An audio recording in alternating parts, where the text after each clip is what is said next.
సుమంత్ కీలక పాత్రలో నటించిన చిత్రం Newton's third law. Rajesh Khanna దర్శకత్వం వహించిన చిత్రాన్ని కె హరీష్ నిర్మించారు. జగపతి బాబు, అవసరాల శ్రీనివాస్, త్రినాథ్ వర్మ, రవివర్మ, నేహా పఠాన్ కీలక పాత్రధారులు. ట్రైలర్ తో ఆకట్టుకున్న ఈ చిత్రం శుక్రవారం ప్రేక్షకుల ముందుకొచ్చింది. మరి ఈ చిత్రం ప్రేక్షకులను ఏ మేరకు మెప్పించిందో చూద్దాం.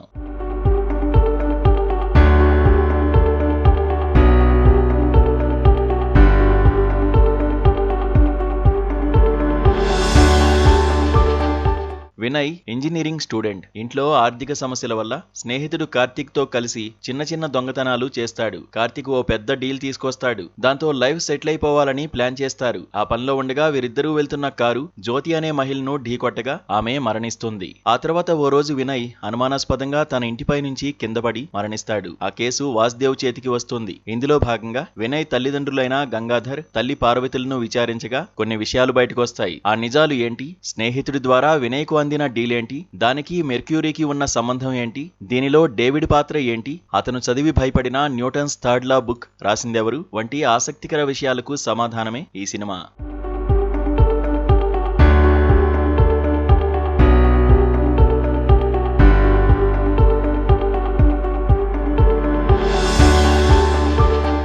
చర్యకు ప్రతిచర్య అన్న న్యూటన్ థర్డ్ లా ఆధారంగా తెరకెక్కిన సినిమా ఇది. జీవితంలో మనం చేసే కర్మ, చర్య అది మంచినా చెడైనా దానికి ప్రతిచర్య ఉంటుంది అని చెప్పడమే ఈ కథ ఉద్దేశం. దీనికి కాస్త సస్పెన్స్ ఎలిమెంట్స్ జోడించి ఓ థ్రిల్లర్ ఎలిమెంట్ గా మలిచే ప్రయత్నం చేశారు దర్శకుడు రాజేష్ ఖన్నా. 1999 సమయంలో ఈ కథ సాగుతోంది. జ్యోతి అనే మహిళ యాక్సిడెంట్, ఆ వెంటనే వినయ్ అనే యువకుడు బిల్డింగ్ మీద నుంచి పడిపోయి మరణించడంతో సినిమా మొదలవుతోంది. ఫస్ట్ హాఫ్ అంతా వినయ్ ఇన్వెస్టిగేషన్ నేపథ్యంలోనే సాగుతోంది. వదిలేసాం అనిపించుకోకుండా మధ్యలో జ్యోతి కేసును టచ్ చేశారు. సుమంత్ తో సాగే ఈ ఇన్వెస్టిగేషన్ ఆసక్తికరంగానే ఉన్న నత్తనడకన సాగిన భావన కలుగుతోంది. ఇన్వెస్టిగేషన్ వేగవంతం చేయాల్సిన సమయంలో కూడా స్లోగా సాగదీతగా చేశారు. విరామ సమయానికి వినయ్ కేసు ఓ కొలిక్కి వస్తుంది. అక్కడి నుంచి మరో కథ రన్ అవుతోంది. మెర్క్యూరీ అనే వ్యక్తి తెరపైకి వస్తాడు. అతనితో కలిసి వినయ్, కార్తీకులు ఏం చేశారు, వీరు దేనికోసం ఆశపడ్డారు, జ్యోతి మరణానికి ఈ ఇద్దరు ఎలా కారణమయ్యారు అనేది చూపించారు. ఈ సన్నివేశాలన్నీ స్లోగా సాగిన ఆసక్తికరంగా తెరకెక్కించారు.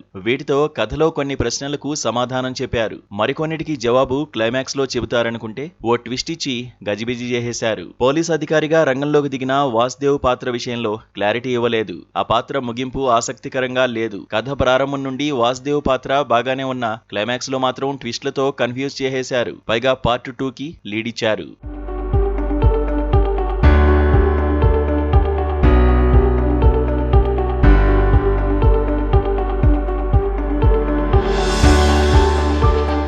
వాసుదేవ్ పాత్రకు సుమంత్ పూర్తి న్యాయం చేశారు. పోలీస్ అధికారిగా సెటిల్డ్ గా కనిపించారు. వినయ్ పాత్రలో త్రినాథ్ వర్మ, కార్తీక్ పాత్రలో గౌతమ్ పండిట్ కూడా చక్కని నటన కనబరిచారు. ఇద్దరి నటన ఆకట్టుకుంది. వినయ్ తల్లిదండ్రులుగా రవివర్మ, షెల్లీ మెప్పించారు. మెర్క్యూరీ పాత్రలో జగపతి బాబు అక్కడక్కడా మెరిశారు. కథకు కీలకమైన పాత్రే అయినా తేల్చేశారు. అవసరాల నేహా పఠాన్, హరిణి తదితరులు పాత్రల పరిధి మేరకు నటించారు. వేదవ్యాస్ గొట్టిపాటి సినిమాటోగ్రఫీ సినిమాకు ప్లస్ అయింది. అలాగే సంగీతం కూడా కలిసొచ్చింది. థ్రిల్లర్ సినిమాకు నేపథ్య సంగీతం ఎంతో ముఖ్యం. ఈ కథకు సింజిత్ ఎర్రమిల్లి చక్కని నేపథ్య సంగీతం అందించారు. పాటలన్నీ లిరిక్స్ వినిపించేలా ఉన్నాయి. ఫస్ట్ హాఫ్ లో సాగదీతగా అనిపించిన ఇన్వెస్టిగేషన్ సీన్స్ ను కాస్త ఎడిట్ చేసుంటే బావుండును అనిపించింది. 1990ల సమయానికి సంబంధించి ఆర్ట్ వర్క్ బాగుంది. హరీష్ నిర్మాణ విలువలు కూడా బాగున్నాయి. ఇక దర్శకుడు విషయానికొస్తే చర్యకు ప్రతిచర్య అన్న కాన్సెప్ట్ తో ఇద్దరి మరణాలు, దానివల్ల జరిగిన పరిణామాల నేపథ్యంలో దర్శకుడు చక్కని థ్రిల్లింగ్ ఎలిమెంట్స్ తో ఈ కథ రాసుకున్నాడు. దానివల్లే క్లైమాక్స్ లో కొన్ని పాత్రలకు సరైన ఎండింగ్ ఇవ్వలేకపోయారు అనిపించింది. అదే ప్రేక్షకుడు కన్ఫ్యూజ్ అవడానికి కారణంగా చెప్పుకోవచ్చు.